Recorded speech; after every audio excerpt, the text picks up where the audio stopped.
Jadi ukhuwah atau persaudaraan itu bermacam-macam ini apa bermacam-macam bentuknya gitu ya. Jadi tapi yang jelas itu melahirkan rasa kasih sayang yang mendalam gitu ya pada setiap jiwa dan mendatangkan dampak positif yaitu saling menolong, mengutamakan orang lain, saling menghargai, ramah dan mudah untuk saling memaafkan. Ya. Jadi jadi kira-kira seperti itu ya. Jadi sekali lagi ukhuwah itu adalah sebuah ikatan jiwa yang timbul karena kasih sayang, cinta dan penghormatan gitu ya. Nah, kemudian kalau dilihat dari bentuk-bentuknya, maka ukhuwah ini bisa karena nasab, agama, atau karena kebangsaan, atau karena kemanusiaan, ya. Jadi artinya seperti itu. Nah, kemudian bermacam-macam dari ukhuwah. eh, yang pertama itu kita mengenal istilah ukhuwah Islamiyah, persaudaraan karena kita ini satu keyakinan yaitu satu agama yaitu Islam. Ini dinamakan ukhuwah Islamiyah. Nah, yang kedua, kita juga mengenal rasa ukhuwah atau persaudaraan watoniyah, yaitu sebuah ukhuwah atau persaudaraan karena kita ini satu bangsa, sebangsa, setanah air. Misalnya sebangsa, setanah air, bersama-sama sebagai orang Indonesia. Nah, kemudian yang lebih luas lagi itu dinamakan ukhuwah basyariyah, yaitu karena kita merasa sama-sama manusia. Jadi kita harus hidup saling eh, damai, saling menghormati karena kita sama-sama anak cucu dari Rasulullah Adam alaihissalam. Jadi landasannya itu adalah karena keikhlasan. Jadi karena kita menyadari bahwa kita adalah makhluk Allah, ya. Kemudian juga karena ridho, ya. Karena kita tahu bahwa memang kehidupan kita itu ya memang bermacam-macam, nggak cuman satu warna gitu ya. Jadi seperti misalnya kita di dunia ini sudah menyadari betul bahwa kita ini ya nggak cuma orang Islam gitu, tetapi juga ada orang Nasrani, ada Yahudi, Hindu, Buddha gitu. Nggak cuma bangsa Indonesia, tapi juga ada bangsa Malaysia, ada Inggris, ada orang Jerman, ada orang Jepang, Korea, dan sebagainya gitu ya. Ya kan?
Mohon maaf ini Prof Hadi lagi connecting ya, mohon ditunggu teman-teman.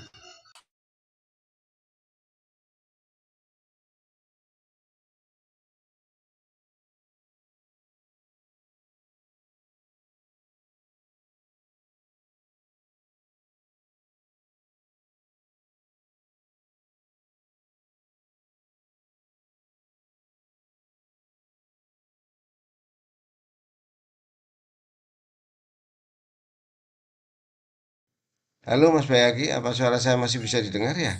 Nggih, barusan Ini reconnecting. iya, baik-baik. Ini sebentar Iya. saya share lagi. Ini anunya kurang bagus ya, apa? Kebetulan apakah share saya sudah bisa dilihat? Sampun, Bro.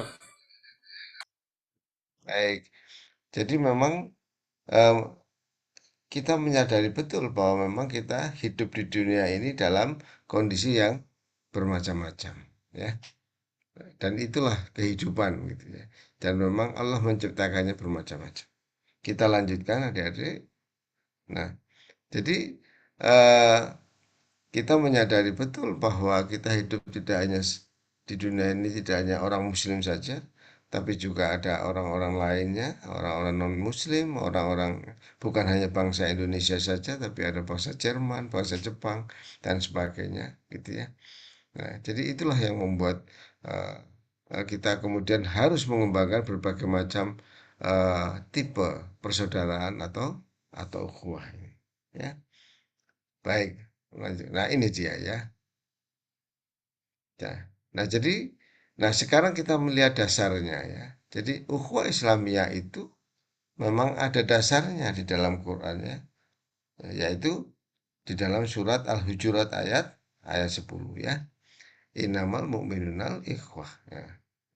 Fa aslihul ya baina akhwaikum ya wattaqullah la'alakum turhamun. Jadi orang-orang yang beriman itu sesungguhnya bersaudara ya. Sebab itu damaikanlah, perbaikilah hubungan antara kedua saudaramu itu, takutlah terhadap Allah supaya kamu mendapat rahmat ya. Nah, jadi disinilah kita diberitahu bahwa semua orang-orang mukmin itu bersaudara ya. Benar-benar bersaudara. Hubungan persaudaranya itu antara nasab karena sama-sama menganut unsur keimanan yang sama, gitu ya. Nah, jadi dalam sebuah hadis sahih yang diriwayatkan Muslim itu jadi terhadap saudara Muslim yang lain itu jangan sampai kita melakukan perbuatan aniaya, ya. Kemudian kita juga jangan membiarkan orang lain menganiaya orang lain sesama Muslim. Kita harus menjadi penengah, menjadi orang yang mendamaikan, ya. Jadi orang yang melonggarkan satu kesulitan, maka Allah akan melonggarkan juga kesulitan-kesulitan kita pada hari kiamat ya. Orang yang menutupi aib saudaranya, maka Allah juga akan menutupi kekurangannya pada hari kiamat. Jadi jangan malah sebaliknya ya. Kita melakukan gibah, kemudian kita ngerasani apa, kemudian kita membicarakan aib saudara kita ya. Nah, itu jangan sampai. Sebaiknya kita tutupi. Kita tutupi karena dia adalah saudara kita ya. Sehingga apa kita menjaga kehormatan dari saudara kita itu. Nah, kemudian pada hadis yang lain juga dikatakan ya, apabila kita mendoakan saudara muslim kita itu, maka malaikat akan berkata amin ya, amin, amin, dan semoga kamu pun mendapatkan yang seperti itu. Nah, jadi karena persaudaraan itu mendorong ke arah perdamaian, maka Allah menganjurkan terus diusahakan antar sesama agama ya. Juga perdamaian antar saudara seketurunannya. Seperti itu ya. Supaya mereka tetap memelihara ketakwaan kepada Allah. Mudah-mudahan kita mendapatkan rahmat dengan upaya-upaya seperti itu. Ya. Dari ayat tersebut dapat dipahami perlu adanya kekuatan sebagai penengah untuk mendamaikan pihak-pihak tertentu. Jadi kita dilarang ya. Pertama kita dilarang untuk menciptakan permusuhan. Bahkan kalau ada permusuhan, kita diminta menjadi penengahnya. Kita dilarang untuk mengungkapkan keburukan orang lain, apalagi keburukan saudara muslim. Ya. Jadi kalau kita ghibah dan sebagainya itu ibaratnya kita seperti memakan bangkai saudara kita sendiri. Ya, ada saudara kira-kira seperti itu. Ya, itulah ukhuwah Islamiyah ini ya. Jadi seorang mukmin terhadap mukmin yang lain itu laksana bangunan yang saling menguatkan bagian satu dengan yang lainnya. Ya. Jadi kalau ada yang sakit, maka bagian tubuh yang lain juga akan merasakan sakit. Ya. Jadi Rasulullah bersabda, perumpamaan kaum mukmin dalam kasih sayang dan belas kasih serta cinta adalah seperti satu tubuh. Jika satu bagian anggota tubuh sakit, maka bagian yang lainnya juga akan merasakan sakit. Ya, HR Bukhari dan Muslim. Jadi saudara, itulah indahnya ukhuwah Islamiyah. Nah, ukhuwah watoniyah ini adalah persaudaraan sebagai sesama sesama bangsa. Nah, ini juga ada ya. Juga Pak ada ini di dalam surat Al-Maidah 48 ya.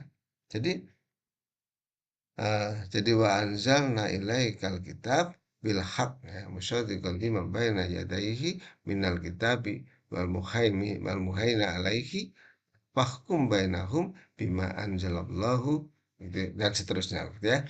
Kami telah menurunkan Al-Quran kepadamu dengan membawa kebenaran yang membenarkan kitab-kitab yang diturunkan sebelumnya dan menjaganya. Ya. Jadi Al-Quran itu sifatnya tidak hanya membawa kebenaran, tapi juga membenarkan kitab-kitab sebelumnya dan menjaganya. Nah, yang penting itu adalah maka putuskanlah perkara mereka menurut apa yang diturunkan Allah dan jangan engkau mengikuti ini. Nah, yang penting yang ini ya, untuk setiap umat di antara kamu. Nah, ini untuk setiap umat di antara kamu. Jadi waktu itu kan ada umat Muslim, Yahudi, Nasrani ya. Untuk setiap umat di antara kamu, kami telah memberikan aturan dan jalan yang terang. Nah ini, kalau Allah menghendaki, niscaya kamu dijadikan satu umat saja. Jadi sebenarnya jika Allah mau, ya jadikan satu umat saja, beres. Nggak perlu banyak umat bikin bertengkar saja kan. Satu umat saja beres. Tapi ternyata tidak demikian. Memang Allah yang menghendaki banyak umat. Ada Yahudi, Nasrani, bahkan kalau di Indonesia ada Hindu, ada Buddha, itu Allah yang buat. Allah yang berkehendak. Karena Allah hendak menguji kamu terhadap karunia yang telah diberikannya kepadamu. Maka berlomba-lombalah berbuat kebajikan. Jadi salah satu hikmah mengapa diciptakan berbagai macam agama adalah supaya kita berlomba-lomba dalam berbuat kebaikan. Yang berkehendak untuk membuat banyak umat adalah Allah Subhanahu wa Ta'ala. Oleh karena itu, karena banyak agama, maka Rasulullah kemudian mendamaikan banyak agama itu. Supaya semua agama bisa hidup berdampingan dengan damai, dibuatlah sebuah negara Madinah dengan perjanjian yang disebut Piagam Madinah. Kalau sekarang kita, bagaimana dengan kita yang zaman modern ini? Ukhuwah watoniyahnya sama. Di Indonesia ada suku Jawa, suku Irian, suku Bugis dan sebagainya. Agamanya pun ada Islam, Nasrani, Yahudi mungkin sedikit ya, walaupun mungkin ada di Indonesia, tapi ada tambahannya, ada Buddha, ada Hindu, ada Konghucu, ada Kejawen dan sebagainya gitu. Kemudian kita bersatu membentuk sebuah negara dengan yang bernama Indonesia. Lalu kalau dulu piagamnya adalah piagam Madinah, sekarang kesepakatan itu dituangkan di dalam kesepakatan juga dasar negara Pancasila dengan Undang-Undang Dasar 45 sebagai piagam kesepakatannya. Maka mulialah saat itu kita menjadi satu bangsa dengan nama bangsa Indonesia, di mana di dalamnya didirikan banyak sekali dan kita harus menerapkan ukhuwah sebagai satu bangsa, yaitu ukhuwah watoniyah. Nah, inilah dasarnya. Ya. Jadi negara Indonesia ini ada dasarnya di dalam Quran. NKRI itu sah. Jadi kalau ada yang menyebut NKRI itu negara togut, negara apa yang tidak sesuai dengan Quran, saya kira jawabannya ada di sini. Ya, jawabannya bahwa NKRI adalah sah sebagai sebuah negara sesuai dengan Al-Qur'anul Karim. Ya, baik.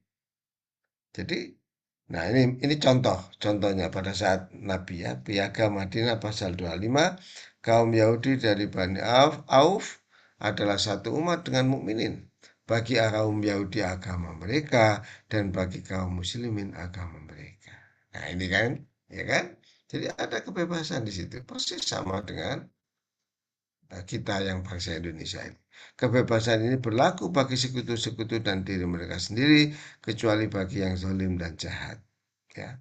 Lalu pasal 37, bagi kaum Yahudi ada kewajiban biaya, bagi kaum muslimin juga ada kewajiban biaya. Mereka bantu membantu dalam menghadapi musuh. Ya. Mereka saling memberi saran dan nasihat, memenuhi janji, ya, tidak berkhianat dan sebagainya. Ya, oleh karena itulah kemudian Yai Haji Hasyim Asy'ari, pendiri Nahdlatul Ulama, lalu menciptakan sebuah konsep yang sangat terkenal yang disebut hubbul waton minal iman. Cinta tanah air itu bagian dari iman. Asalnya adalah dari sini, ya.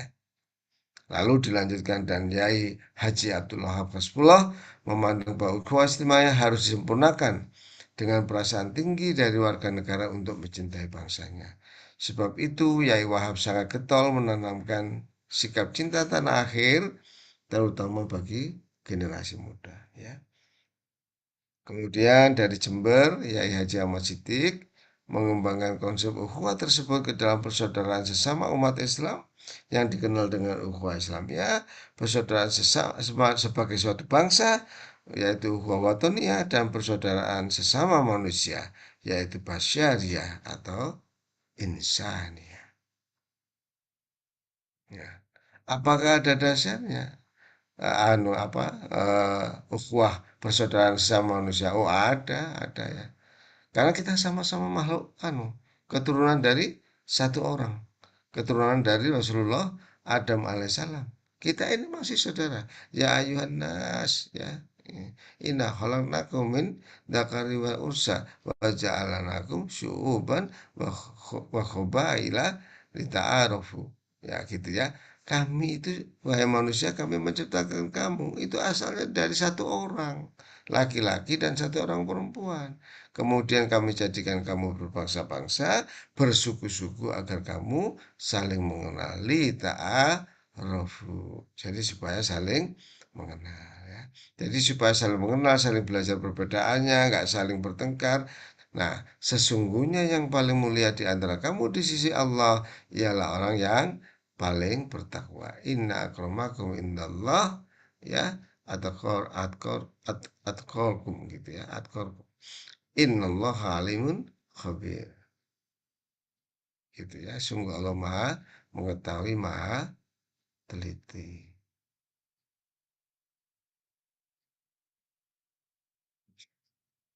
Jadi kira-kira seperti itu. Ini adalah ukhuwah basyariah. Ya. Kita satu saudara berasal dari nenek moyang yang sama. Jadi jangan saling menghina, jangan saling menghujat. Nah, ini dia ya. Ya, jadi memang betul bahwa sangat tidak elok kalau kita sering menghina bangsa lain, misalnya, "Woi, kok motone sipit iki," dan sebagainya ya.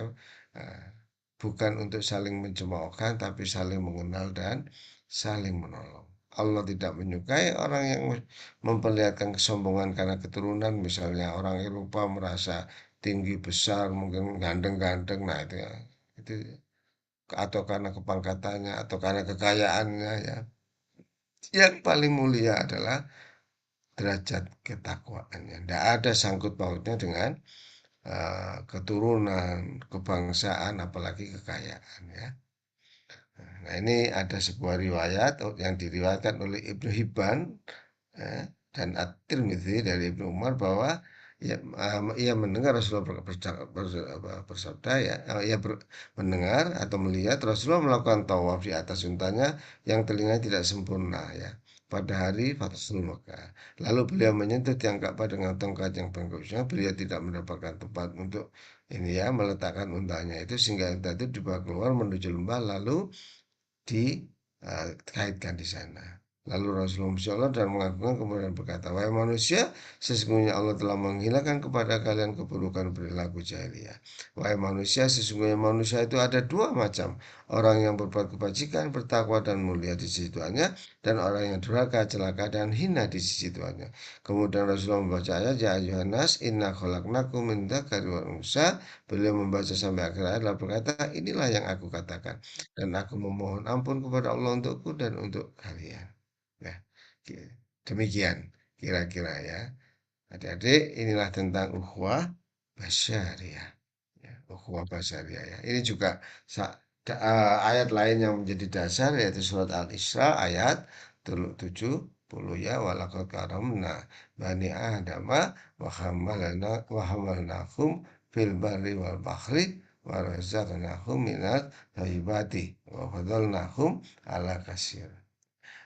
Alhasil memang karena tabati lah ya gitu-gitu kira-kira ya. Dan sungguhnya kami telah memuliakan anak cucu Adam, kami angkut mereka di darat dan di laut, kami beri mereka rezeki yang baik-baik, kami lebihkan mereka di atas makhluk yang kami ciptakan dengan kelebihan yang sempurna. Nah, kita mensyukuri itu bahwa manusia memang makhluk yang luar biasa yang kesempurnaannya jauh melampaui makhluk-makhluk yang lain. Tidak ada makhluk lain yang bisa mengembangkan budaya seperti manusia. Kita lihat hewan sampai sekarang ya masih tidak berpakaian ya. Tidak bisa menciptakan budaya berpakaian seperti manusia. Apalagi menciptakan musik, menciptakan komputer, menciptakan macam-macam nggak ada. Hanya manusia seperti itu ya. Kira-kira seperti itu. Maka marilah kita syukuri posisi kita sebagai manusia dan janganlah kita saling menghina ya. Sungguh kami telah menciptakan manusia dalam bentuk yang sebaik-baiknya. Nah ini, kemudian kami kembalikan dia ke tempat yang serendah-rendahnya. Nah ini ke tempat yang serendah-rendahnya ini kalau kita tidak beriman. Tidak beriman itu artinya kita sering menghina orang lain dan sebagainya. Itu ciri-ciri orang tidak beriman ya. Kecuali orang-orang yang beriman mengerjakan kebajikan, mereka akan mendapatkan posisi yang sebaik-baik makhluk. At-Tin ayat 4 sampai dengan 6. Baik, saudara. Nah, inilah saudara-saudara kira-kira dan masih banyak lagi ya. Masih banyak lagi dasar ayat-ayat Al-Qur'an yang bisa dijadikan sebagai dasar ukhuwah basyariah. Seperti An-Nahl 78 ya. Allah mengeluarkan kamu dari perut ibumu dalam keadaan tidak tahu sesuatu pun. Jadi manusia itu awalnya ya bayi yang lemah itu nggak ngerti apa-apa ya. Lalu Allah memberi pendengaran, penglihatan, hati nurani, lalu menjadi orang yang hebat seperti kita sekarang ini. Ya. Nah, kemudian juga kita diingatkan bahwa manusia itu memang makhluk yang mulia, khalifah di muka bumi ya. Nah, sampai-sampai kita diingatkan dan ingatlah ketika Tuhanmu berfirman pada para malaikat, aku hendak menjadikan khalifah di. Lalu malaikat protes, apa engkau mau menciptakan makhluk yang akan merusak di bumi, yang sukanya itu bertengkar, perang, menumpahkan darah gitu kan? Kata malaikat, sedangkan kami setiap saat bertasbih dan mencucikan namamu. Lalu Allah mengatakan, aku lebih tahu daripada kamu. Begitu ya. Maka begitu Rasulullah Adam sudah diciptakan, seluruh malaikat diminta untuk bersujud. Ya. Ini, adik-adik, kita nggak ingat peristiwa ini ya. Kita nggak ingat kalau kita pernah disujudi malaikat itu kita nggak ingat. Peristiwa itu terjadi di alam ruh dan kita nggak ingat itu. Bayangkan, kita adalah makhluk yang semua malaikat bersujud pada kita. Artinya apa? Bahwa kita sebagai manusia adalah makhluk yang benar-benar sangat hebat. Tapi sayangnya banyak manusia tidak menyadari akan ketinggian derajatnya itu ya. Sehingga tidak melaksanakan fungsinya sebagaimana mestinya ya. Nah, ini. Nah, sehingga akhirnya apa? Akibatnya banyak manusia yang kemudian akhirnya tersesat dan kemudian terpaksa harus dibersihkan di neraka jahanam ya. Kalau bahasa Quran, mereka memiliki hati tapi tidak digunakan untuk memahami, memiliki mata tapi tidak digunakan untuk melihat tanda-tanda Allah, memiliki telinga tidak digunakan untuk mendengarkan ayat-ayat Allah, mereka seperti hewan ternak bahkan lebih sesat lagi. Baik. Nah, adik-adik, sekarang kita sampai pada manfaat ukhuwah ya. Jadi, apa manfaat ukhuwah itu? Dengan ukhuwah itu kita bisa merasakan betapa betapa menyenangkannya gitu ya hidup dengan penuh persaudaraan itu ya. Betapa betapa manis dan lezatnya keimanan sebagaimana sabda Rasulullah ya. Tiga perkara yang barang siapa mendapatinya dia akan merasakan manisnya iman, yaitu dia mencintai Allah dan Rasulnya melebihi kecintaan kepada selain keduanya, dia mencintai saudaranya, dan dia tidaklah mencintainya melainkan karena Allah. Dia membenci untuk kembali kepada kekufuran, sebagaimana dia membenci untuk dilemparkan ke dalam neraka. Jadi inilah uh, salah satu cirinya itu adalah mencintai saudaranya. Ciri dari orang itu sudah beriman. Baik. Kemudian manfaat ukhuwah yang lain. Allah akan melindungi dan menaunginya pada hari kiamat. Dalam sebuah hadis tentang 7 golongan yang akan mendapatkan pertolongan Allah di hari kiamat, di antaranya adalah 2 orang yang saling mencintai karena Allah. Ya, Rasulullah bersabda, sesungguhnya Allah berfirman pada hari kiamat, di manakah orang-orang yang saling mencintai karena kemuliaanku? Pada hari ini aku akan menaungi mereka. Nah, gitu ya. Gitu ya. Jadi adik-adik, mari kita saling mencintai, tapi mencintainya itu atas dasar yang benar, yaitu karena Allah, karena kebenaran. Ya. Itulah ukhuwah yang benar gitu ya. Nah, lalu manfaat yang ketiga adalah mendatangkan iman yang kuat, ya, sehingga menghantarkannya ke dalam surga. Ya, Nabi bersabda, kalian tidak akan masuk surga sampai kalian beriman. Dan kalian tidak bisa dikatakan beriman sampai kalian saling mencintai. Maukah aku tunjukkan kepada kalian satu perbuatan yang jika kalian lakukan akan membuat kalian saling mencintai? Tebarkanlah salam di antara kalian. Nah, jadi ayo bagi adik-adik yang belum terbiasa mengucapkan salam kepada saudaranya, mari kita biasakan menebarkan salam. Karena ini akan men-trigger kita untuk saling mencintai. Ya. Mengucapkan salam kalau dibiasakan lama-lama akan lebih meningkatkan persaudaraan, khususnya ukhuwah Islamiyah. Ya. Nah, kemudian yang keempat, manfaat ukhuwah adalah melahirkan akhlak yang mulia, seperti sikap ramah, cinta kasih, peduli, ya, peduli, dan kemudian suka membantu, sehingga kemudian terciptalah kehidupan yang aman, tentram, harmonis, tanpa saling permusuhan dan kebencian. Ya. Ukhuwah juga akan memperkokoh kekuatan kaum muslimin, keutuhan sebuah bangsa, dan kedamaian antar manusia. Sehingga terwujudlah kejayaan Islam dan kaum muslimin menjadi bingkai kebangsaan dan juga menjadi juru damai di kehidupan dunia. Gitu ya. Jadi adik-adik, kalau diringkas, kira-kira manfaat ukhuwah itu ada 5, yaitu manis dan lezatnya iman, kemudian mendatangkan perlindungan Allah di hari kiamat, menghantarkan kita ke surga, kemudian menjadi perantara munculnya akhlak mulia, suka membantu, suka menolong, suka mendamaikan, dan sebagai pengerat keutuhan, baik keutuhan sebagai sesama muslim, sesama bangsa, ataupun sesama manusia. Kira-kira seperti itu. Oke. Nah, sekarang bagaimana caranya kita apa melestarikan atau menerapkan ukhuwah Islamiyah ini ya. Di dalam surat At-Taubah ya, ini ada ayat yang mengatakan, dan orang-orang yang beriman laki-laki dan perempuan sebagian menjadi penolong bagi sebagian yang lain. Mereka menyuruh berbuat yang ma'ruf. Nah ini ya. Jadi kita senantiasa harus terus-menerus tidak henti-hentinya mendorong manusia berbuat yang ma'ruf, mencegah mungkar, melaksanakan sholat, menunaikan zakat, dan taat kepada Allah dan Rasulnya. Kalau sekarang karena Rasulullah sudah tidak ada, ya taat kepada para ulama dan sebagainya ya. Mereka akan diberi rahmat oleh Allah, sungguh Allah Maha Perkasa, Maha Bijaksana. Jadi senantiasa berbuat yang baik, mendorong manusia berbuat yang baik, dan mencegah manusia dari melakukan hal-hal yang tidak baik ya. Kemudian ada melaksanakan sholat zakat dan jadi sebetulnya kalau di dalam Islam melaksanakan sholat, kalau di dalam agama lain itu bisa dalam pengertian yang lebih luas, yaitu melaksanakan ibadah mereka, gitu kan. Menunaikan zakat itu di dalam Islam itu artinya mengembalikan hak, tidak memakan hak orang lain. Maka di dalam agama lain juga bisa dilaksanakan. Jadi kita tidak mengambil sesuatu yang bukan hak kita dan mengembalikan kepada orang yang berhak, itu artinya menunaikan zakat. Nah, itulah kira-kira yang bisa kita lakukan ya. Rasulullah juga bersabda, jangan kalian saling hasad ya. Kemudian jangan kemudian kalau berdagang gitu ya, jangan kemudian menipu ya. Terus jangan saling membenci, jangan acuh tak acuh ya. Sekarang ini banyak orang acuh tak acuh ya, nggak peduli dengan penderitaan orang lain, padahal sebenarnya mampu menolong. Gitu. Kemudian jangan kemudian kita apa istilahnya itu mempengaruhi pembeli gitu ya. Ya.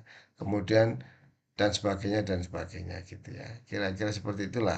Intinya saya pikir semuanya sudah tahu bagaimana menerapkan ukhuwah Islamiyah ya. Nah inilah. Jadi hati-hati ya. Memandang hina saja itu sudah dianggap jahat ya.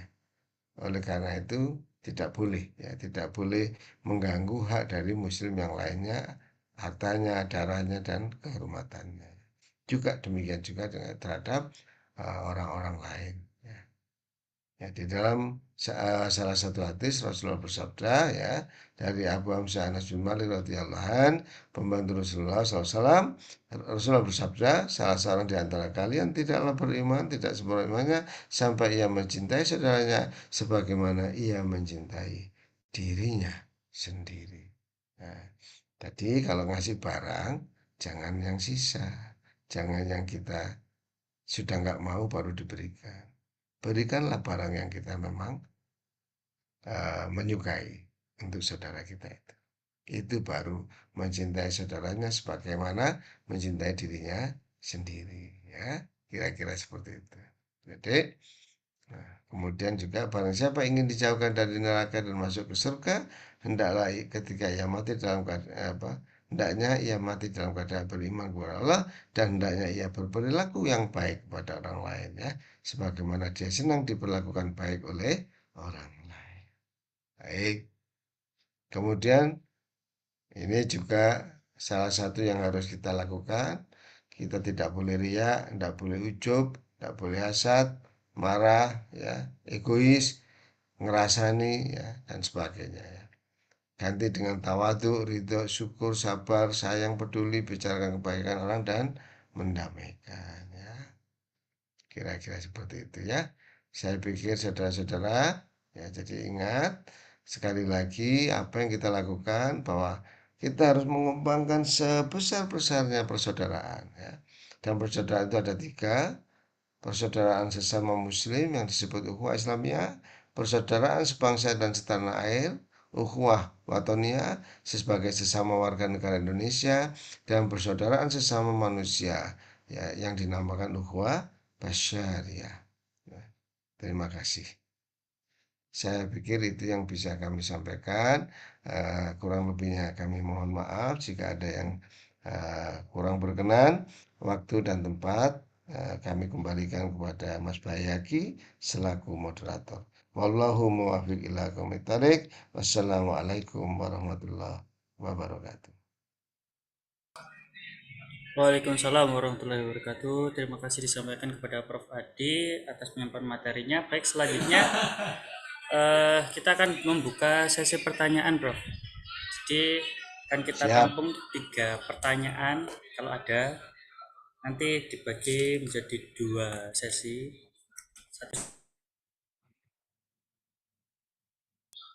Monggo untuk teman-teman yang ingin bertanya, dipersilahkan bisa melalui fitur raise hand terlebih dahulu atau bisa ditulis di kolom chat.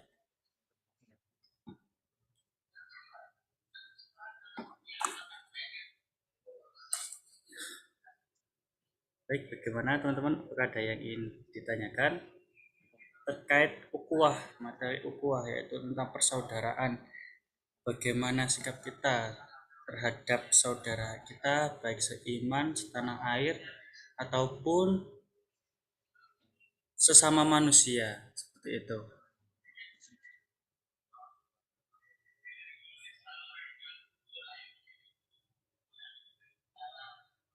Kelihatannya sudah jelas semua ini Iya, ya. sepertinya sudah sangat jelas clear ngoten nggih. Prof. Sehingga hati-hati ini. Ini perlu dibantik ini dengan pertanyaan ini Mas Bayaki. Oh, ini ada yang raise hand, Prof. Dari Oh Muhammad siap, Ritik. Monggo, dipersilahkan. Baik, Muhammad Assalamualaikum Kritik. warahmatullahi wabarakatuh. Izin Waalaikumsalam. Waalaikumsalam. izin bertanya, Bapak. Tadi kan ukhuwah itu menjalin tali persaudaraan. Lalu bagaimana jika kita menghadapi orang-orang yang misalnya tidak mau menjalin tali persaudaraan tersebut? Misalnya ada kan orang-orang yang tidak memiliki toleransi seperti itu. Jadi apa yang harus kita lakukan ketika menghadapi orang-orang seperti itu? Terima kasih. Oke. Baik, terima kasih Mas Muhammad Ritik atas pertanyaannya. Mungkin ada lagi, kita tampung dulu pertanyaannya. Jadi kalau yang pertama tadi tentang intoleran, yang lain mungkin gimana kalau saling menghibah antar teman, ya. Atau antar saudara, sepupu, kakak, mas, atau pun gimana. Monggo. Oh, ini ada lagi Muhammad Arga. Dipersilakan. Terima kasih atas kesempatannya. Saya izin bertanya, Pak. Jika kita memiliki salah kepada seseorang, lalu kita itu meminta maaf kepada orang tersebut. Namun orang tersebut itu tidak berkenan untuk memaafkan kita. Apakah dosa kita terampuni atau tidak ya, Pak? Terima kasih. Baik, terima kasih atas pertanyaannya Mas Muhammad Arga. Ditampung dulu. Oke, satu lagi untuk sesi pertama. Monggo. Oh, ini ada Muhammad Raffi Naufal. Perkenalkan, sebelumnya saya Muhammad Rafi Rafa Sadiki dari kelompok 32. Izin bertanya, tadi kan Bapak menjelaskan bahwa kalau misalkan ada dua kelompok, ya khususnya orang Islam yang berselisih itu hendaknya kita menengahi ya. Namun kalau misalkan apabila kita menengahinya, tapi terkadang malah situasi makin memanas itu bagaimana ya Pak solusinya? Terima kasih. Gimana Mas Raffi? Diulang Mas Raffi. Iya, mohon diulang. Gimana tadi? Tadi agak terputus, Mas.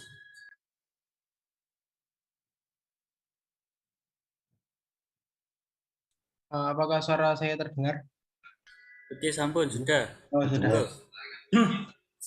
Apabila kita kan tadi kan diperintah untuk menengahi apabila ada dua kaum, terutama sama-sama kaum muslimin yang saling berselisih.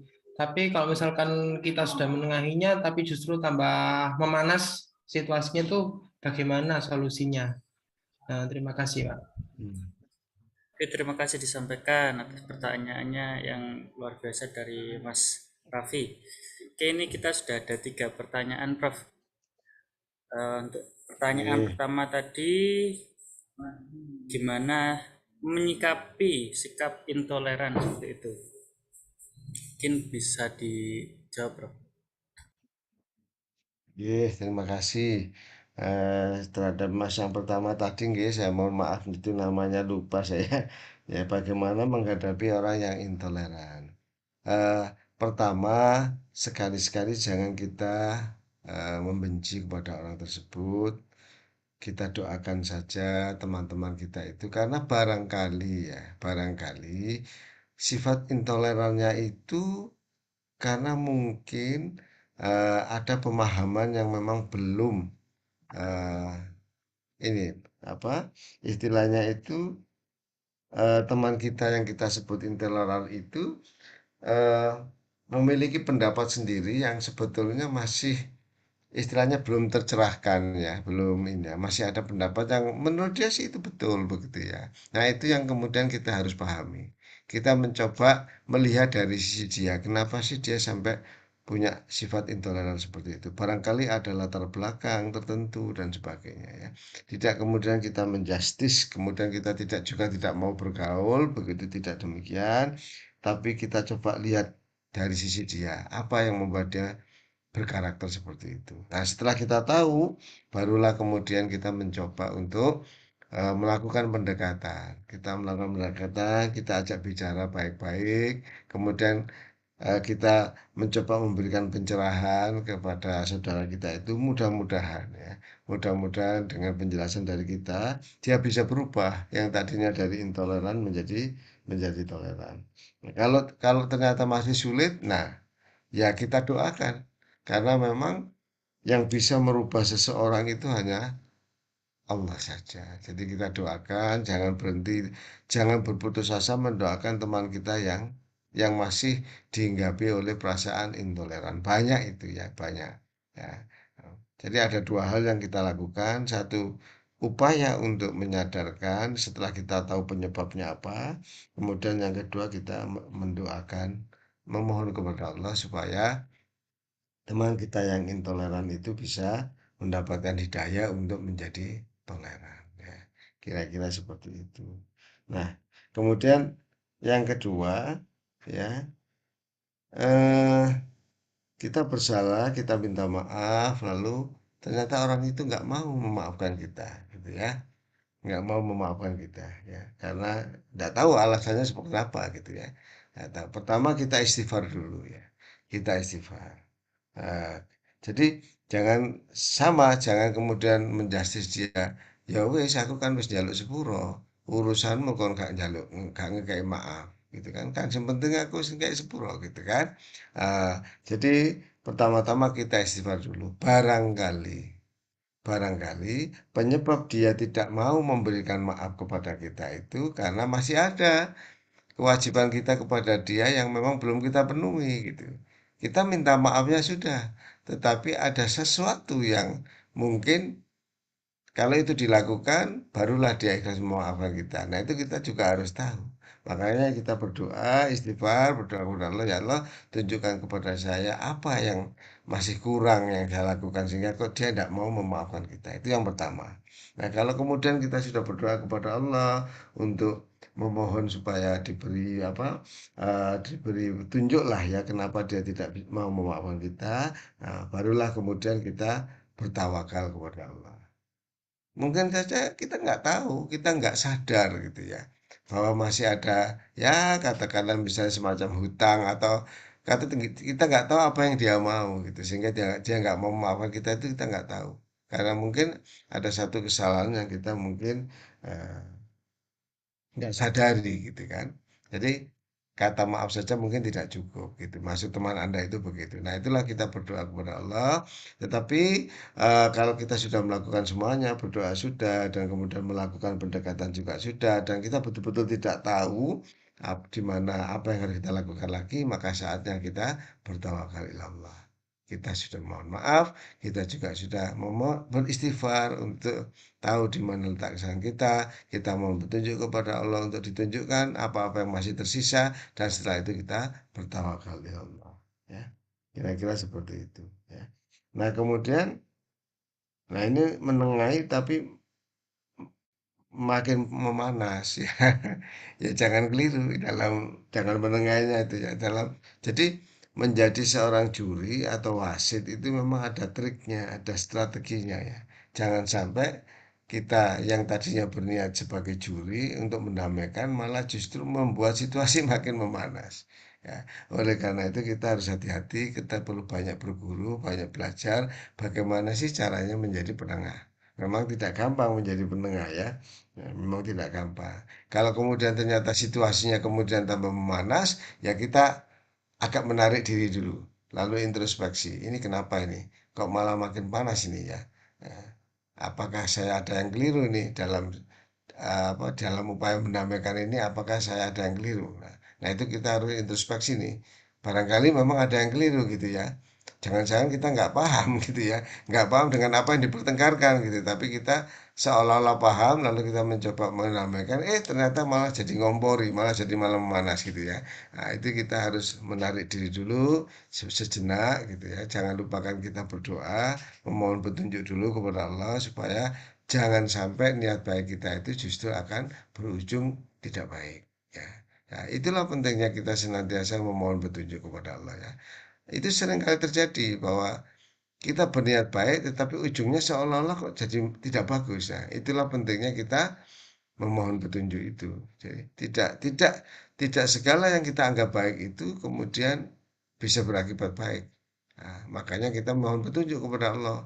Kita berdoa, ya Allah, jangan sampai apa yang artinya gini, kita berdoa jadikanlah sesuatu yang berawal dari niat baik itu menghasilkan sesuatu yang baik juga gitu. Kita mohon doa itu berkali-kali kepada Allah.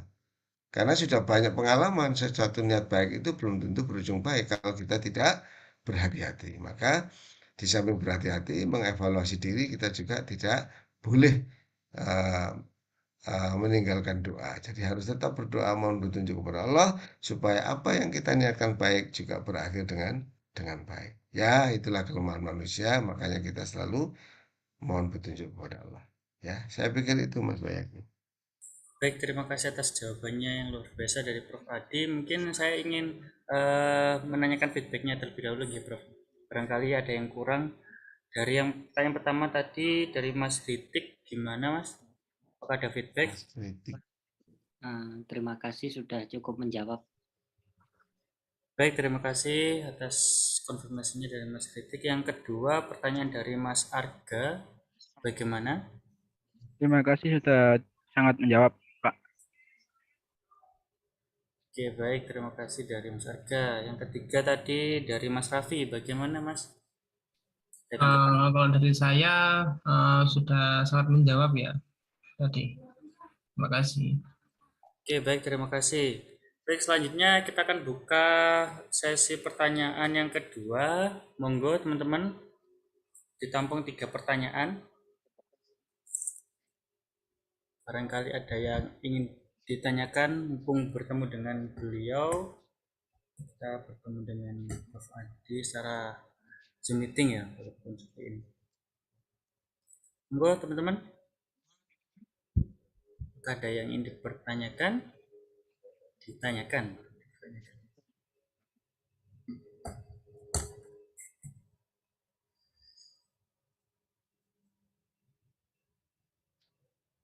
Ya mungkin ini teman-teman masih malu-malu ya Mas Bayaki untuk bertanya. Silakan ada yang menanyakan apa saja gitu ya. Artinya yang terkait dengan ukhuwah gitu ya. Monggo silakan. Nah, ini kita diskusi, kita sama-sama saling belajar begitu ya. Saya juga saling banyak belajar terhadap yang muda-muda gitu ya. Karena masalah di zaman milenial ini luar biasa ruwetnya ya. Sangat Jadi silakan kompleks. saja ya. Sangat kompleks ya. Yang mungkin tidak ada pada zaman saya dulu ya.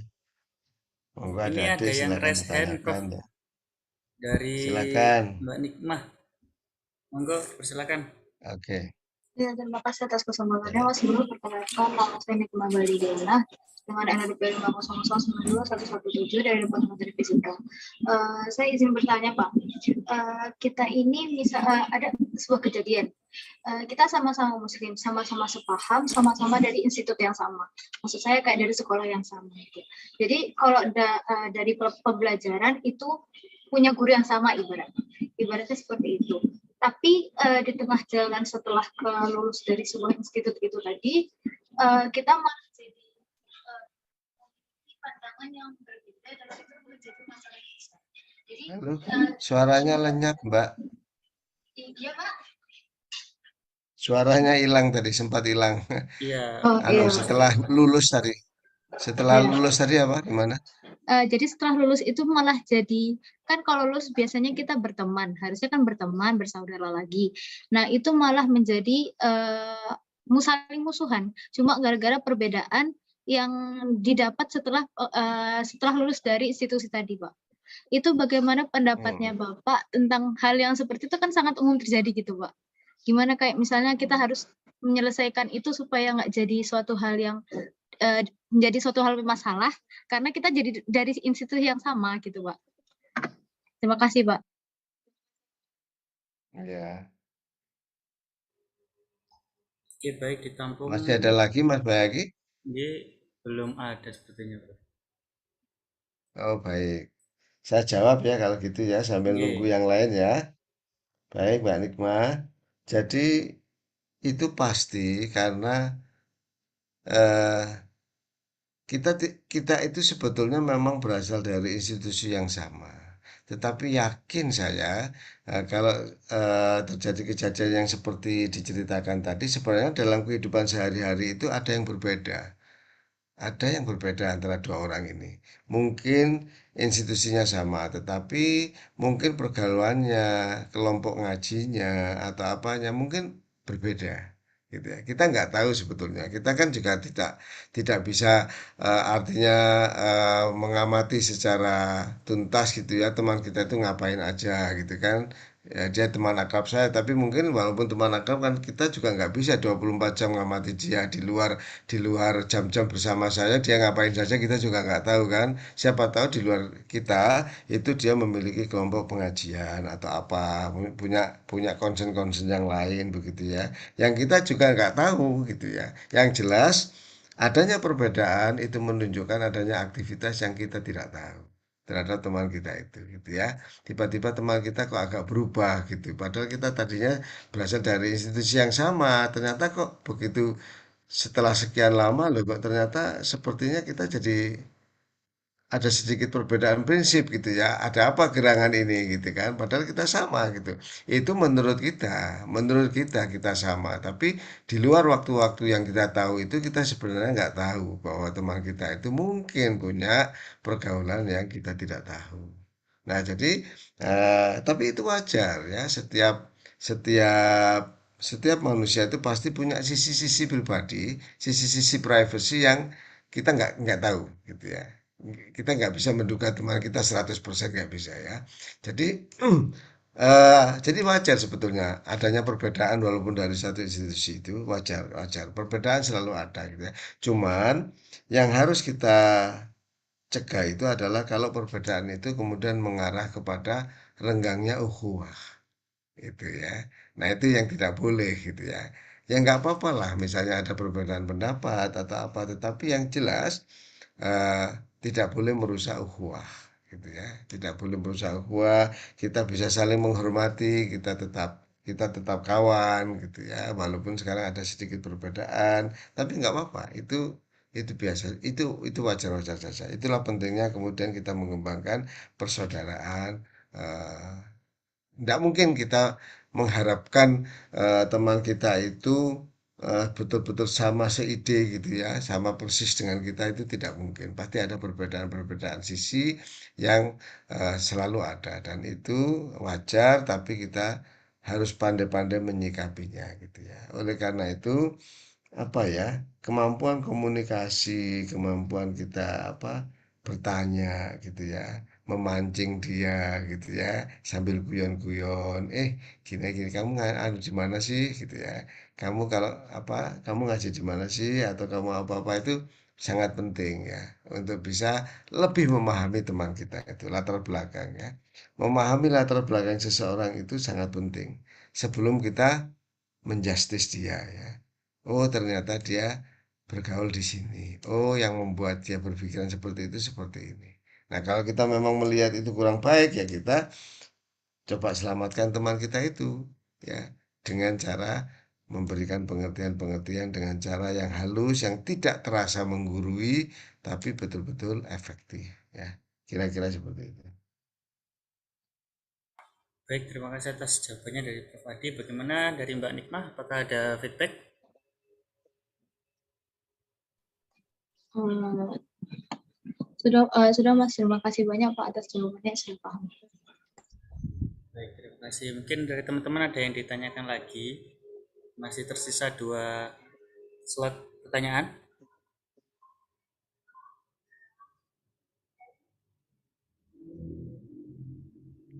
Oke, baik. Di sini ada yang raise hand atas nama Mas Muhammad Rifkeka. Monggo dipersilahkan. Baik, terima kasih atas kesempatan saya untuk memberikan pertanyaan. Perkenalkan, nama saya Muhammad Rifki Kaputa dari Departemen Teknik Sipil. Saya ingin bertanya, Pak. Tadi telah disebutkan Bapak bahwa jika ada orang intoleran dengan kita, tetapi masih tidak ingin berubah, tetap intoleran terhadap kita. Dan maka kita bertawakal dan berdoa kepada Allah agar orang tersebut berubah karena Allah dapat berubah perilaku orang tersebut. Tapi di Al-Quran disebutkan bahwa Allah tidak akan berubah suatu kaum melainkan kaum itu sendiri. Jadi apa perbedaan dari dua konteks tersebut, Pak? Terima kasih. Baik, terima kasih atas Baik, pertanyaannya baik. dari Mas Rifki. Mungkin ada lagi, satu lagi. Kalau tidak ada, mungkin bisa langsung dijawab oleh Prof. Hadi. Ada dari Muhammad Rafli Afriza. Oke, kurang lihat. Baik, sebelumnya terima kasih atas kesempatan yang telah diberikan. Perkenalkan, saya Muhammad Rafli Afriza dari Departemen Teknik Sistem dan Industri. Saya mau bertanya, Pak. Nah, baru-baru ini kan salah satu solusi yang ditawarkan oleh beberapa ulama mengenai kerukunan antar umat beragama itu kan ada yang bilang itu Islam moderat kan, Pak. Nah, dalam Islam moderat ini beberapa tokoh itu dalam penerapannya itu memiliki berbagai variasi gitu, Pak. Bahkan ada beberapa tokoh itu sampai dicap Islam liberal kah atau Islam gimana dan lain-lain. Nah, pertanyaannya konsep Islam moderat seperti apa menurut pandangan Prof. Hadi? Terima kasih. Siap. Baik, terima kasih. Ini sudah ada 2 pertanyaan. Monggo dipersilakan kepada Prof. Hadi bisa menjawab. Baik, terima kasih. Mudah saja, Mas Rifki, ya. Kalau kita ingin merubah seseorang, kemudian kita berpikiran, tapi kan kalau orangnya nggak mau berubah, bagaimana? Ya tetap saja kita harus berdakwah untuk menyebarkan kebaikan ke orang itu. Karena apa? Memang sudah kewajiban kita untuk berdakwah itu, ya. Jadi di dalam banyak hadis tadi yang sudah disebutkan di dalam Quran itu malah kita punya kewajiban untuk menyebarkan kebaikan itu, menyadarkan seseorang untuk menjadi baik itu kewajiban kita. Kan repot kalau misalnya kita mengatakan nggak usah, ngapain? Toh sudah ada ayatnya yang mengatakan kalau orangnya nggak berubah ya Allah nggak akan merubah. Jadi ngapain kita berusaha? Kalau orangnya nggak mau berubah, loh, sebab orang berubah itu kan macam-macam. Sebab seseorang bisa merubah dirinya sendiri itu bisa karena nasihat kita itu tadi kan. Salah satu penyebabnya dia berubah itu. Begitu setelah kita mendengar nasihat kita itu, tidak tahu bagaimana tiba-tiba kemudian timbul keinginan dari dirinya untuk merubah. Iya betul apa yang dikatakan teman saya ini. Kalau begitu saya berjanji saya akan merubah perilaku saya. Jadi kita menjadi sebab dia merubah itu. Ya tentu saja dia yang akan merubah dirinya sendiri ya. Nggak mungkin kita kan pasti dia yang akan merubah dirinya sendiri. Itu makna dari ayat itu. Jadi harus ada niatan dari dia sendiri untuk merubah itu. Tetapi sebab seseorang punya niat berubah itu bisa karena ajakan orang lain. Itu yang membuat kita tidak boleh menghilangkan dakwah. Jadi dua-duanya jalan. Jadi dari sisi kita mengingatkan mudah-mudahan dengan perbuatan kita mengingatkan itu membuat dia tergerak hatinya untuk berubah. Lalu berlakulah kalimat karena dia tergerak hatinya berubah, maka Allah merubah dia, gitu kan? Urut-urutannya begitu. Nah, kalau kemudian ayat itu diartikan bahwa percuma, ndak usah mendoakan orang lain, toh dia sendiri yang harus berdoa. Tidak demikian. Tidak demikian. Siapa tahu doa kita itu kemudian jadi energi dari doa kita itu membuat dia menjadi memiliki rangsangan untuk berubah. Orang tua mendoakan kita, akhirnya kita kemudian seperti mendapat dorongan ajaib di dalam jiwa kita karena yang mendoakan ibu kita. Kekuatannya luar biasa, lalu kita kemudian menjadi tergerak. Ya kita sendiri memang yang akan merubah diri kita, tapi atas doa orang lain. Itu sebabnya ada perintah saling mendoakan, saling menasihati. Kalau nggak seperti itu, nggak akan ada perintah itu. Nggak akan ada perintah itu. Ya udah, usaha sendiri-sendiri saja, gitu kan? Pasti perintahnya kan begitu. Udah usaha sendiri-sendiri aja, nggak usah saling mendoakan, percuma. Toh ada ayatnya yang mengatakan kalau manusia itu nggak mau merubah dirinya sendiri, Allah nggak akan merubahnya. Jadi manusia itu yang harus merubah diri. Nggak begitu. Tidak demikian. Contohnya orang sakit sajalah. Orang sakit itu bisa sembuh kalau dia mengobati dirinya sendiri, bisa juga sembuh karena dibawakan obat oleh orang lain.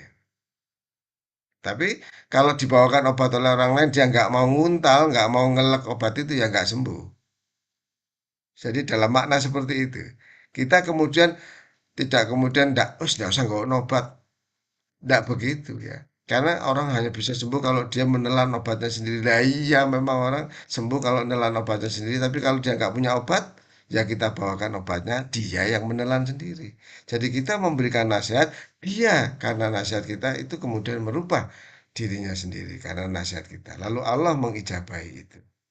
Nah, kira-kira seperti itu. Gabungan dari itu supaya tidak ada pertentangan ayat ya. Kita harus pandai-pandai dalam mensikapi ayat itu.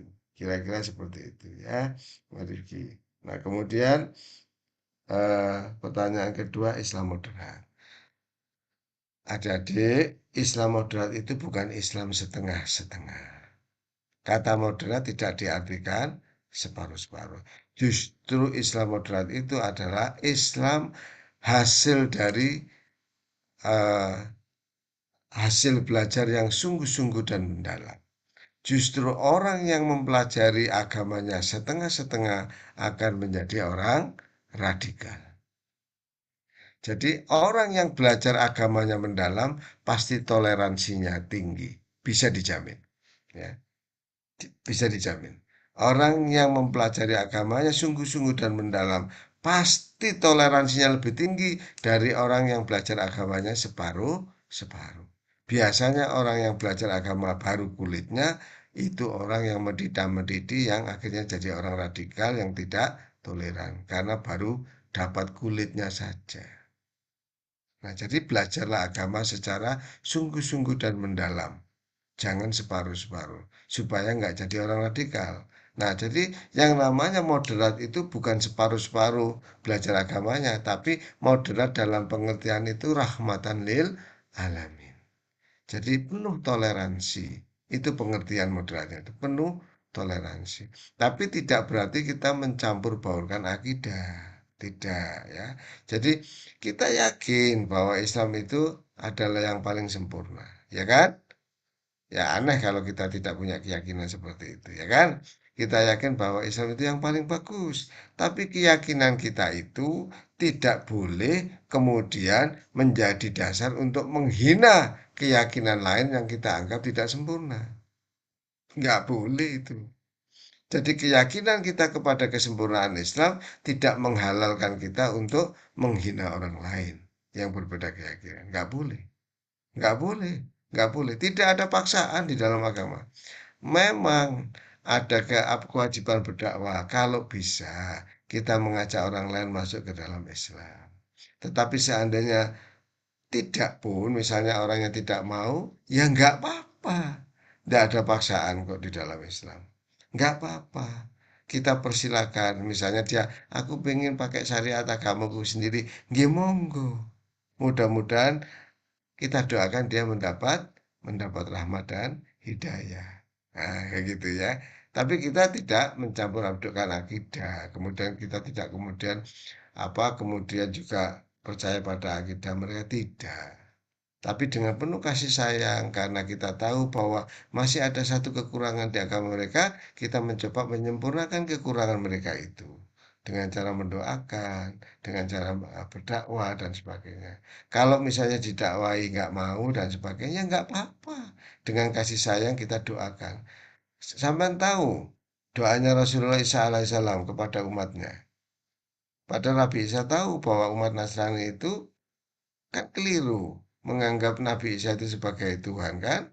Itu kan sebuah kepercayaan yang keliru. Apakah Nabi Isa nggak tahu? Tahu. Nabi Isa ngerti bahwa di akhir zaman nanti umatnya itu keliru. Keliru karena nganggap dia sebagai Tuhan. Tapi apakah Nabi Isa marah? Enggak, itu malah mendoakan. Malah minta mereka diampuni. Ya Allah, kalau nanti ada umatku yang seperti itu, tolong ampuni mereka. Karena mereka itu umatmu.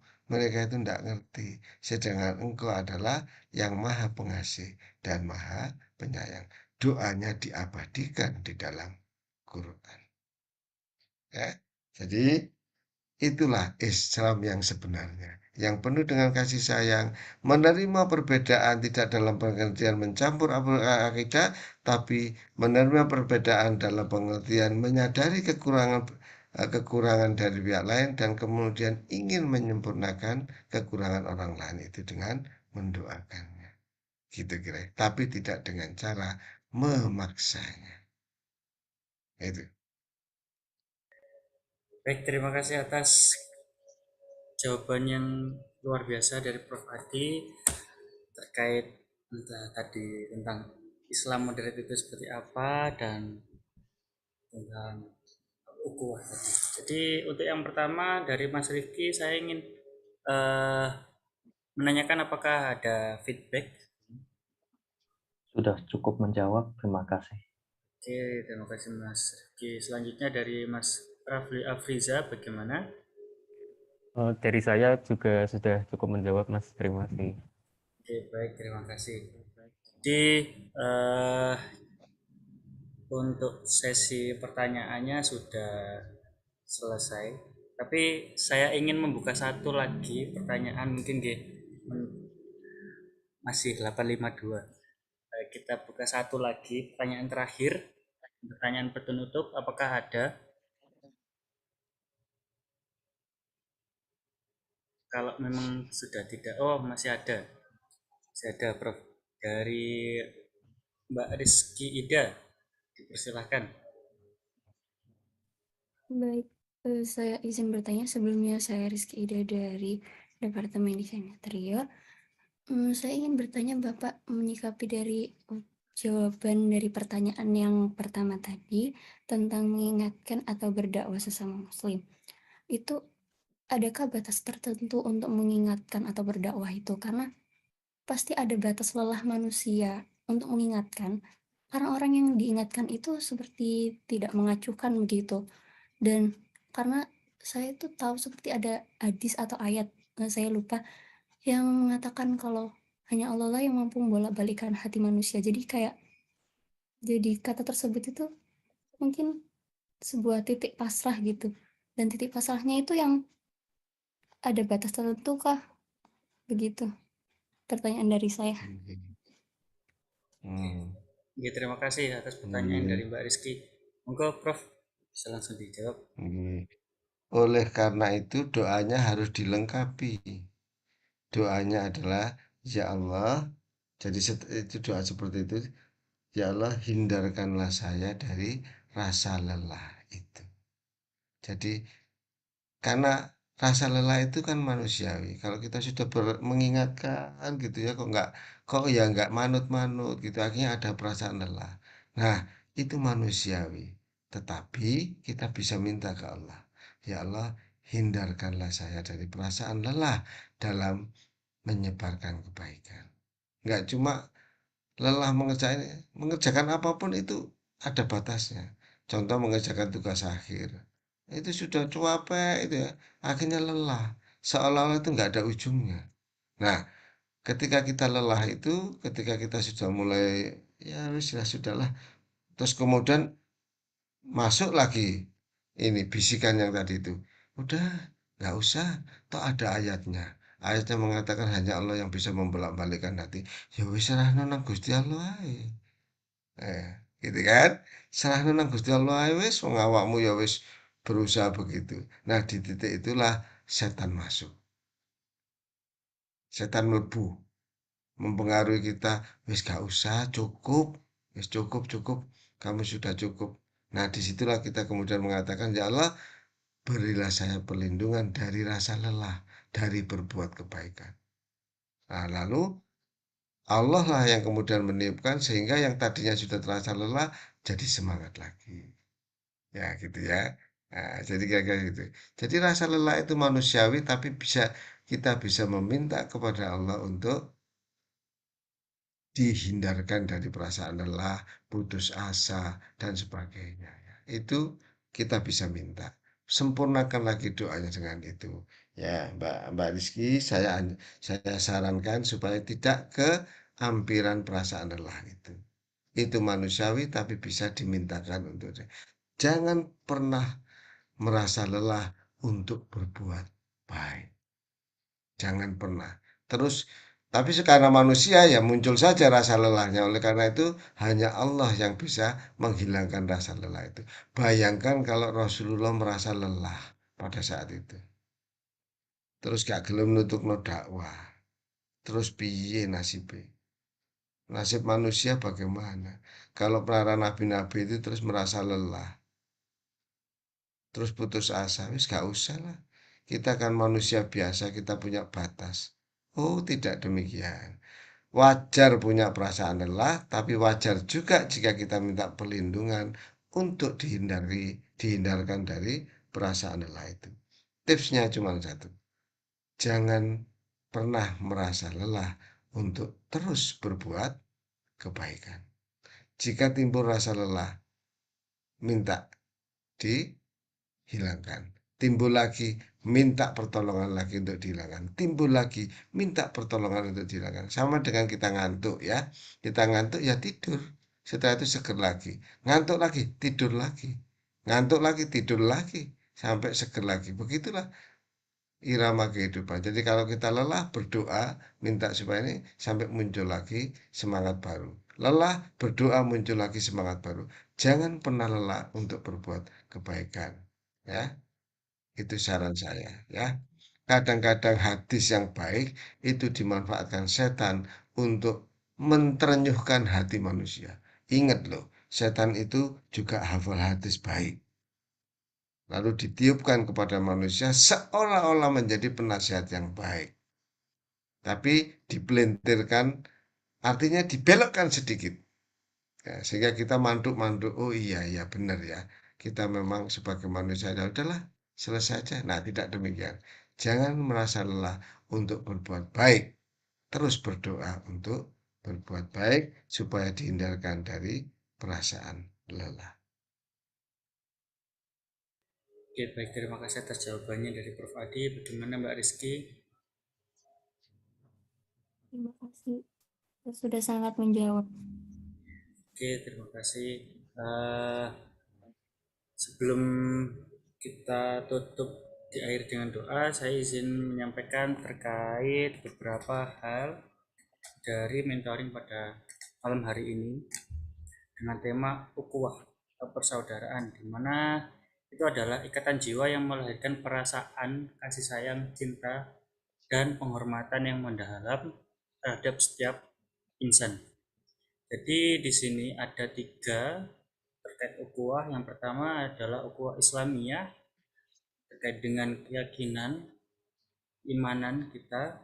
Yang kedua terkait dengan ukhuwah watoniyah, yaitu kesamaan dalam suatu suku, budaya atau negara. Yang ketiga itu ada ukhuwah basyariyah, kesamaan sama-sama menjadi makhluk hidup, makhluk Allah Subhanahu wa taala. Terus selanjutnya sampaikan tadi ada manfaat dari ukhuwah, menjaga ukhuwah. Yang pertama dapat rasa manis dan lezatnya iman. Yang kedua, Allah akan selalu melindungi pada hari kiamat. Yang ketiga, mendatangkan iman yang kuat hingga mengantarkannya ke dalam surga. Keempat, melahirkan akhlak yang mulia. Yang kelima, memperkokoh kekuatan kaum muslimin. Dan ada juga penerapan terkait ukhuwah, diantaranya adalah mengerjakan sholat berjamaah di masjid, menebarkan salam, ketiga menghargai hak seorang muslim, dan yang terakhir membantu meringankan beban sesama muslim. Baik, itu saja mungkin rangkuman, dan ada satu kalimat yang sangat saya rasa menjadi kata-kata mutiara pada malam hari ini, yakni jangan pernah merasa lelah untuk berbuat baik. Mungkin sekian adalah ringkasan rangkuman dari mentoring pada malam hari ini. Selanjutnya yakni adalah penutupan dan doa.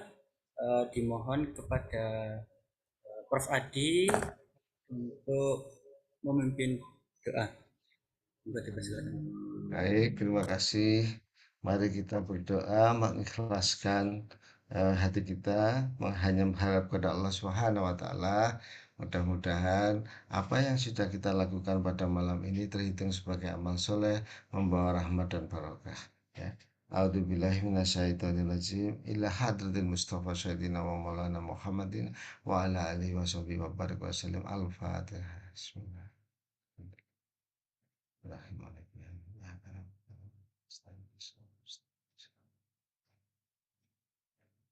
Allahumma rabbana fir lana wa li walidayya warhamhuma kama rabbayana shighara wa li jami'il muslimina wal muslimat wal mu'minina wal mu'minat al ahya'i minhum wal amwat innaka la kulli syai'in qadir. Rabbana hab lana min azwajina wa dhurriyyatina qurrata a'yun waj'alna lil muttaqina imama. Allahumma inna nas'aluka salamatan fid din wa afiyatan fil jasad wa ziyadatan fil ilmi wa barakatan fil rizqi wa taubatan qabla maut wa rahmatan lindal maut wa maghfiratan ba'dal maut. Allahumma hawin alaina fi sakaratil maut wa najatan minan nar wa indal hisab. Allahumma rabbana la tu'akhidna in nasina aw akhtana. Rabbana wa la tahmil alaina isran kama hamaltahu ala alladziina min qablina. Rabbana wa la tuhamilna ma la taqata lana bih wa'fu 'anna wa'fir lana warhamna anta maulana fansurna 'alal qaumil kafirin. Rabbana la tuzigh qulubana ba'da idh hadaitana wa hab lana min ladunka rahmah innaka antal wahhab. Allahumma rabbana fir lana dzunubana wa kaffir 'anna sayyi'atina wa tawaffana ma'al abrar. Subhana rabbika rabbil izzati amma yasifun. Wassalamun alal mursalin walhamdulillahi rabbil alamin. Al-Fatihah.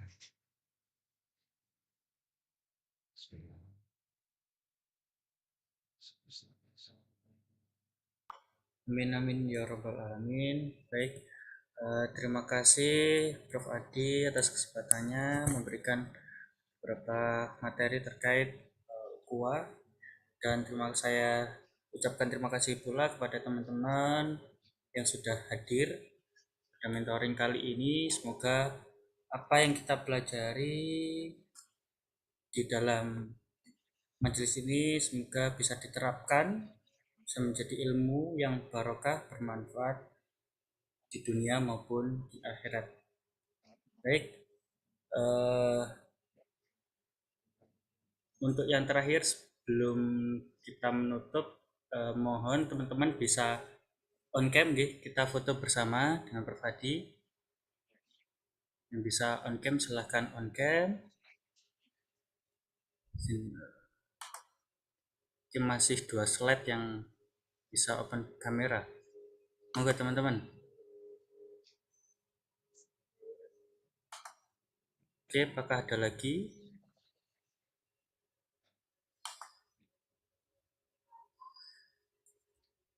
Oke, baik. Mulai dari slide yang pertama. Saya hitung 1, 2, 3. Slide yang kedua, 1, 2, 3. Slide yang ketiga, 1, 2, 3. Oke, hanya 3 slide yang open kamera. Baik, sekali lagi saya sampaikan terima kasih sebanyak-banyaknya kepada Prof. Adi atas ilmunya, atas waktunya. Monggo, semoga tetap terjaga semuanya, ukhuwah persaudaraan kita bisa menjaga persaudaraan ini hingga akhir nanti. Oke, baik, kurang lebihnya saya mohon maaf yang sebesar-besarnya bila ada kesalahan yang baik saya sengaja maupun tidak sengaja kepada teman-teman semuanya, kepada Prof. Adi. Lebihnya saya mohon maaf. Wallahu la ilaha sabil. Assalamualaikum warahmatullahi wabarakatuh. Waalaikumsalam warahmatullahi wabarakatuh. Terima kasih Bapak. Terima kasih banyak Pak. Terima kasih, Terima Mas. kasih, Prof. Pak. Terima kasih Bapak.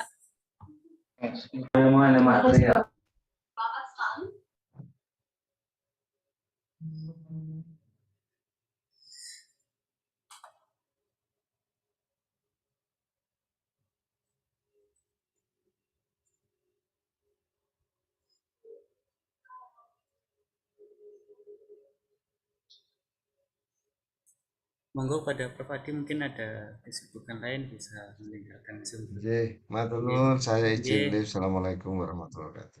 Waalaikumsalam warahmatullahi wabarakatuh.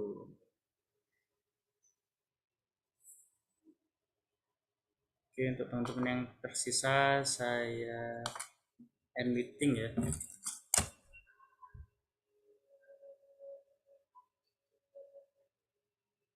Sampai jumpa di mentoring selanjutnya.